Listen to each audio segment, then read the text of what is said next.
দাবি একটা, সেটা হচ্ছে 35। সেই কবে থেকে আমরা 35 জন্য ওয়েট করছি, কিন্তু আমাদের দাবি আদৌ পূরণ হচ্ছে না। কিন্তু কেন হচ্ছে না আর সেটা মেনে নিলে কি সমস্যা সেটা বুঝতে পারছি না। এমন তো না যে 35 করলে মহাভারত অশুদ্ধ হয়ে যাবে। 35 করলে আমাদের এদেশে যারা বেকার আছে তারা একটা কর্মসংস্থান পাবে। তো যদি বেকার জনতা সব কর্মসংস্থান পায় তাহলে দেশে কি ক্ষতি হয়ে যাবে? অবশ্যই দেশে উন্নতি হবে, তাই না? কিন্তু কেন যে উপমহল বুঝতে পারছে না সেটাই বুঝতে পারছি। আমরা তো সেই আদৌ লেগে আছি। ইভেন যতদিন না বাস্তবায়ন হবে ততদিন আমরা লেগেই থাকবো, সে যে সরকারই থাকুক। এই সরকার চেঞ্জ হলে যখন আরেক সরকার আসবে তখন আমার দাবি একটাই, 35 আমাদের লাগবে। আমরা অ্যাকচুয়ালি সময় কেন দিব? কারণ আমাদের 35 তো যদি 35 করতে করতে আমাদের এজ অলরেডি বেড়েই যাচ্ছে, তো আমাদের হাতে সময় নেই, আমাদের সময় দেওয়া যাবে না। এই সরকার যদি এসে ইতিমধ্যে কয়েকটা দাবি পূরণ করে ফেলেছে, কাজে আমাদের 35 দাবি পূরণ করতে তাদের কোনো সমস্যা আমি দেখছি না। কারণ তারা দেশে সবকিছু যদি সমাধান করতে পারে 35 কেন করতে পারবে না? এমনও অনেক শিক্ষার্থী আছে যারা BCS রিটেন দিয়ে বসে আছে, বাট ভাইভাতে ফেল হয়ে যাচ্ছে। তারা চাচ্ছে যদি আমরা একটা চান্স পেতাম, আমরা দেখা যাচ্ছে ভাইভাতে পেয়ে আমরা দেখিয়ে দিতাম। এরকম হাজার হাজার শিক্ষার্থী আছে, লাখ লাখ শিক্ষার্থী। তারা যদি 35 হয় তারা অনেকগুলো BCS রিটেন দিয়ে এমনকি BCS ক্যাডার হতে পারবে। সেটা আমরা তো বলছি আমরা দেখিয়ে দিব। তো আমাদের সুযোগটা দেওয়া হোক। অ্যাকচুয়ালি চাকরি হচ্ছে রিজিক, সেটা আল্লাহর হাতে, কিন্তু আমরা আল্লাহ তো বলেছি চেষ্টা করো, তাই না? আমরা যদি চাকরিতে অ্যাপ্লাই না করতে পারি আমরা চেষ্টা করবো কীভাবে? তো অ্যাপ্লাই করার সুযোগটা দিই, তারপরে সেটা বাকিটা উপরওয়ালার হাতে। কিন্তু আমরা বিশ্বস্ত, আমাদের কিছুটা হবে, অবশ্যই হবে। যদি আমাদের মধ্যে অনেকে আছে আমরা ছোটখাটো জব করি, কিন্তু অনেকের আছে এই জব থেকে ভালো একটা জবের তারা যাচ্ছে, ভালো একটা জব করবে। যদি 35 হয় তাহলে আমরা দেখা যাচ্ছে 3rd ক্লাস জব থেকে 1st ক্লাস জব পেতে পারবো। দেখা যাচ্ছে রোদে পুরে বৃষ্টিতে ভিজে ক্লান্ত হয়ে যাচ্ছে।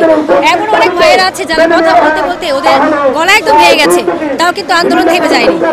বিগত বিভিন্ন সরকার আমাদেরকে নানাভাবে আশ্বস্ত করেছিলেন, কিন্তু ওনারা আমাদের দাবিটা আদায় করেনি।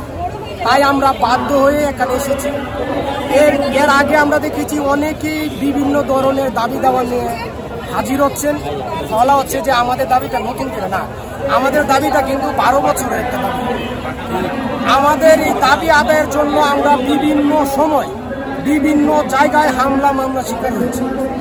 আমরা এই তরুণ সমাজ বৈষম্য বিরোধী ছাত্র আন্দোলনের সাথে সম্পৃক্ত ছিলাম, আছি, থাকবো এবং ভবিষ্যতে থাকবো। আরেকটা বিষয় জানতে চাই যে আপনাদের কোনো স্মারকলিপি প্রধান উপদেষ্টা বরাবর পাঠাইছেন কিনা? আমাদের একটা স্মারকলিপি মাননীয় প্রধান উপদেষ্টা বরাবর আমরা পাঠিয়েছিলাম।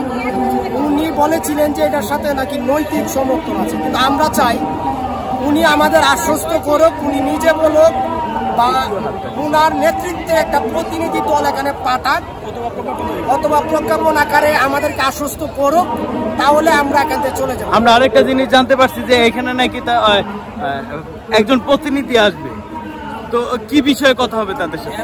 আমরাও এটা যে শুনেছি, আমাদেরকে আশ্বস্ত করেছেন যে উপদেষ্টা মন্ডলীরা ওনারা একটা সভা করতেছেন, এই সবার পরে দিয়ে এখানে একটা প্রতিনিধি দল পাঠাবেন অথবা আমরা একটা সুসংবাদ পাবো।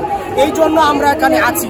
আমরা সুসংবাদ পাওয়া মাত্র এখান থেকে চলে যাব। দেশের 64টা ডিস্ট্রিক্ট থেকে আজকে সবাই ছাত্র সমাজ যারা বয়সের ফ্রেমে বেঁধে দেওয়া লাঠি স্টেট আমরা যারা সবাই এখানে একত্রিত হয়েছি এবং আমাদের এক দাবি আমাদের বয়সের শৃঙ্খলা ভেঙে আমাদের যাতে চাকরিতে যে কোনো জায়গাতে প্রবেশের অধিকারটা দেয়। আমরা অধিকার থেকে বঞ্চিত, আমরা আমাদের সমাজ থেকে বঞ্চিত, আমরা প্রত্যেকটা জায়গা থেকে বঞ্চিত। কোনো জায়গাতে কোনো কোম্পানিতে কোনো ভালো কোনো পার্মানেন্ট জবে আমরা অ্যাপ্লাই করতে পারছি না, কোনো ব্যাংকে অ্যাপ্লাই করতে পারছি না, কোনো সরকারি জায়গাতে আমরা অ্যাপ্লাই করতে পারছি না। আমাদের সমাজ, আমাদের তরুণ সমাজকে ব্ল্যাক লিস্টেড করে দিয়েছে। আমরা চাই এই ব্ল্যাক লিস্টেড জায়গা থেকে আমরা উঠতে এবং তরুণ সমাজ দেশের জন্য কিছু করতে। আর আমরা শুধু নিজে একা নির্ভর না, আমাদের সাথে আমাদের গোটা সমাজ ডিপেন্ডেন্ট।